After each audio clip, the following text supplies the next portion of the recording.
Hi friends, வாங்க மீண்டும் ஒரு மெகா அறுவடையை பார்க்கலாம். வாங்க மெகா ஹிட் அறுவடையை பார்க்கலாம்.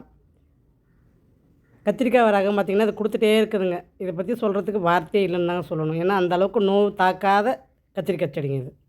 இந்த ரகம் பார்த்திங்கன்னா நெய் வாசனை அடிக்குதுன்ற சொல்லுவாங்க பார்த்திங்களா, அந்த மாதிரி இந்த கத்திரிக்காவுடைய மனமும் ருசியும் அவ்வளோ ஒரு டேஸ்ட்டுங்க. இந்த கத்திரிக்காய் நான் 3 வருஷமாகவே வச்சு பயிரிடுறேன்னா, அப்போ இந்த கத்திரிக்காவுடைய ருசி எப்படி இருக்குன்னு நீங்களே நினச்சி பாருங்கள். அந்த அளவுக்கு இந்த கத்திரிக்காவுடைய டேஸ்ட்டுங்க இது. சொத்து இல்லாத கத்திரிங்க, நல்லா இருக்குதுங்க டேஸ்ட்டு. எண்ணெய் கத்திரிக்காய்க்கெல்லாம் அவ்வளோ அருமையாக இருக்குதுங்க. அதாவது எப்படி சொல்கிறதுன்னா, சிக்கனே தோற்றுருன்னு சொல்லலாம். அந்த அளவுக்கு இதனுடைய ருசி அல்வா துண்டாட்டம் அழகாக இருக்குங்க சாப்பிட்றதுக்கு.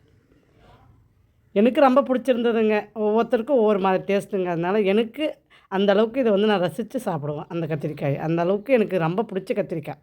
அதனால தான் இன்னுமே என் மாடி தோட்டத்தில் இந்த கத்திரிக்காய் ரகம் நான் வச்சுட்டே வளர்த்துட்டு வரேங்க. இன்னமும் காய் சூப்பராக கொடுக்குதுங்க. நீங்களும் தொடர்ந்து பார்த்துட்டு தான் வரீங்க. நல்ல ரகங்க இது.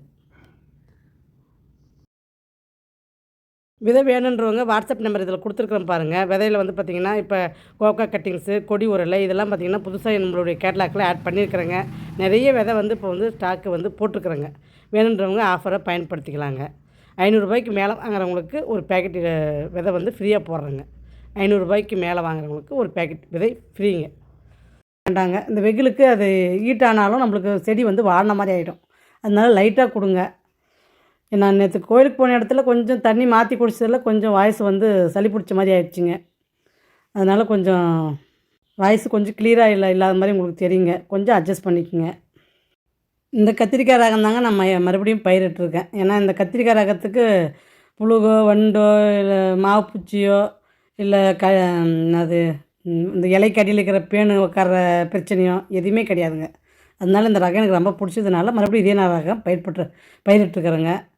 வாங்க அடுத்தது பொல்லங்காய் அறுவடை பண்ணிக்கலாம். இந்த ரகத்தை பார்த்திங்கன்னா பொல்லங்காயில் 2-3 வெரைட்டியாக விதை நட்டுக்கிறேங்க. ஒன்று குட்டி ரொம்ப குட்டிங்க. இன்னொன்று பார்த்திங்கன்னா கொஞ்சம் ஒரு சுமார் நீளமாக வருதுங்க. அப்புறம் இன்னொன்று பார்த்திங்கன்னா ஓரளவுக்கு அதை விட கொஞ்சம் குட்டியாக வருதுங்க. அந்த மாதிரி இந்த பொல்லங்காய் விதையிலே பார்த்திங்கன்னா கடையில் வாங்கி தாங்க நான் நட்டேன். ஆனால் பார்த்திங்கன்னா 2-3 விதமாக விதை மாட்டிடுச்சுங்க. நாம் வாங்கிட்டு வந்தது என்னமோ ஒரே விதை மாதிரி தாங்க வாங்கிட்டு வந்தேன். ஆனால் நடும்போது பார்த்திங்கன்னா நீட்டு போடலை, குட்டை போடலைன்னு 3-4 ரகமாக வருதுங்க. விளையும் போது பார்த்திங்கன்னா 4 ரகமாக விளைஞ்சிருச்சுங்க காய்.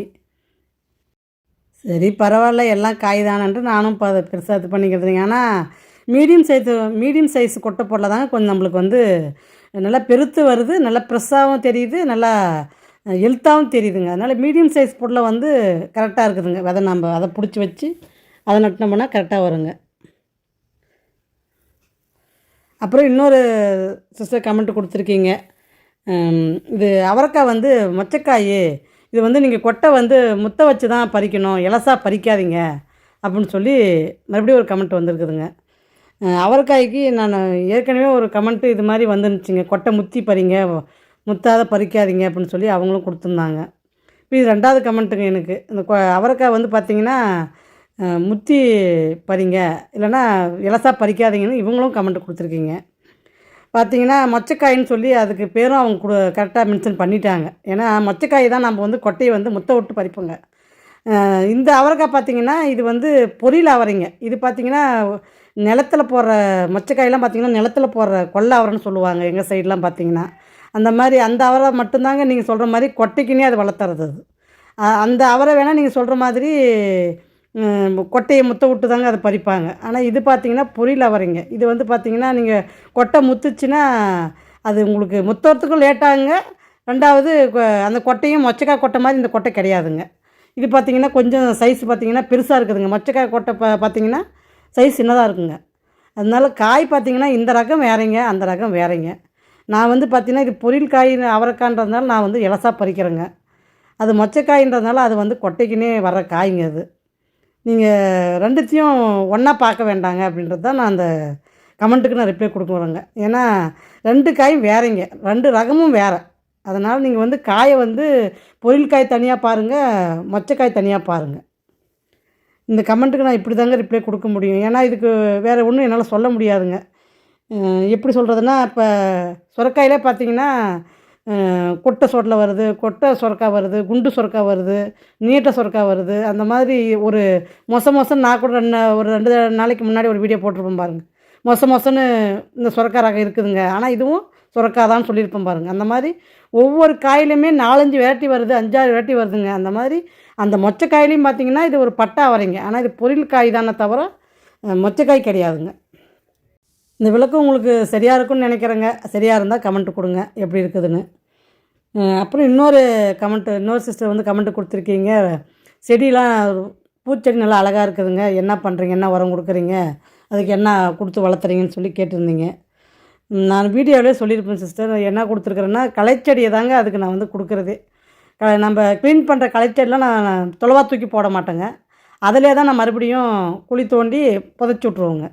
அந்த வேருக்கு பக்கத்தில் ஒரு 2 புடி அளவுக்கு 3 புடி அளவுக்கு ஒவ்வொரு செடிக்கும் நான் வந்து காஞ்ச பின்னாடி புதைச்சி விட்ருவோங்க. அதனுடைய சத்தே அதுக்கு போதுமானதாகிடுதுங்க. அப்புறம் இன்னொன்று என்ன பண்ணணுன்னா, நம்ம தண்ணி விட்ற அளவுங்க. தண்ணி பார்த்திங்கன்னா அதுக்கு நல்லா குளிராக விடுவோங்க. ஏன்னா அது பூமியில் இருக்கிறதுனால தண்ணி கொஞ்சமாலாம் நான் விட மாட்டேங்க. நல்லா குளிராக விடுவோம். விட்டுட்டு நான் ஒரு வாரத்துக்கு தண்ணி விட மாட்டேங்க. அதுக்கப்புறம் மறுபடியும் குளிராக விடுவோங்க. திருப்பி ஒரு வாரத்துக்கு தண்ணி விட மாட்டேங்க. அந்த மாதிரி தான் அதை மெயின்டைன் பண்ணுறேங்க. ஏன்னா டெய்லி தண்ணியும் விடவும் கூடாதுங்க. தண்ணி விட்டால் நல்லா காய விட்டோம்னா செடி நல்லா வேர் பிடிச்சி நல்லா கடகடன்னு வளருங்க. அந்த வெளியே இருக்கிற அவ்வளோ ஹைட்டு வளர்கிறதுக்கு காரணமும் அதுதாங்க. இந்த வீடியோவில் பார்த்தீங்கன்னா திராட்சை அறுவடையும் காமிச்சிருக்கிறேங்க. தொடர்ந்து வீடியோவை பாருங்கள். அப்புறம் நீங்கள் கேட்ட கமெண்ட்டுங்களுக்கு நான் ரிப்ளை உங்களுக்கு கொடுத்துருக்குறேங்க. எப்படி இருக்குதுன்றதை கமெண்ட் கொடுங்க. இதை எனக்கு தெரிஞ்ச விஷயத்த உங்களுக்கு நான் சொல்கிறேங்க. என்னான்றதை நீங்கள் கமெண்ட் கொடுங்க.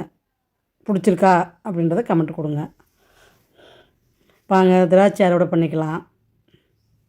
இன்றைக்கி வீட்டுக்கு முன்னாடியே 2 கொத்து தொங்கிட்டு இருக்குதுங்க. அதை மட்டும் இன்றைக்கி அறுவடை பண்ணுறேங்க. இன்னும் சீட்டு மேலே ஏற்றினுங்கிறதுக்கு நான் இன்னும் அறுவடை பண்ணலைங்க. இதை மட்டும்தான் இன்றைக்கி அறுவடை பண்ணுறேங்க. ஏன்னா இப்போ காலையில் நேரம் டைம் இல்லைங்க. டைம் இருக்கும்போது தான் மேலே ஏறி பார்க்கணுங்க. பாருங்க நல்லா கருப்பாக பழுத்துருச்சு நல்லா. அதனால் உங்களுக்கு அது மேலே சீட்டு மேலே இருக்கிறதுனால ரொம்ப கஷ்டமாக இருக்குதுங்க வீடியோ எடுக்கிறது. கீழே ஒரு கொத்து இருந்துச்சுங்க, அது பறிச்சிட்டேன். மேலே ஒரு கொத்து இருக்குதுங்க. இன்னும் அதுக்குள்ளேயும் இன்னும் பழுத்துருக்குதுங்க. பச்சை திராட்சையும் வச்சுருக்கிறேங்க, கருப்பு திராட்சையும் வச்சுருக்கேன். இன்னும் அதை அறுவடை பண்ணணுங்க. பண்ணிவிட்டு உங்களுக்கு அதுவும் ஒரு நாளைக்கு நான் வீடியோ போடுறேங்க. எப்படி இருக்குது என் திராட்சை அப்படின்றத கமெண்ட் கொடுங்க. உங்களுக்கு பிடிச்சிருக்கா அப்படின்றதையும் கமெண்ட் கொடுங்க. பாருங்கள் இந்த திராட்சை. வாங்க அறுவடையை பார்க்கலாம். கொத்தவரங்காய் இன்றைக்கி கொஞ்சம் தாங்க. கத்திரிக்காய் ஒரு 1.5 கிலோ வருங்க. இன்றைக்கி அறுவடையே பார்த்தீங்கன்னா பொல்லங்காய் தாங்க ஸ்கோர் பண்ணியிருக்கு. ஏன்னா பொல்லங்காய் தாங்க ஒரு 5 கிலோவுக்கு வருங்க. அந்த அளவுக்கு நல்லா தட்டு ரப்பர பொல்லங்காங்க. பார்த்து என்ஜாய் பண்ணுங்கள், சப்போர்ட் பண்ணுங்கள், சப்ஸ்கிரைப் பண்ணுங்கள். பாய்.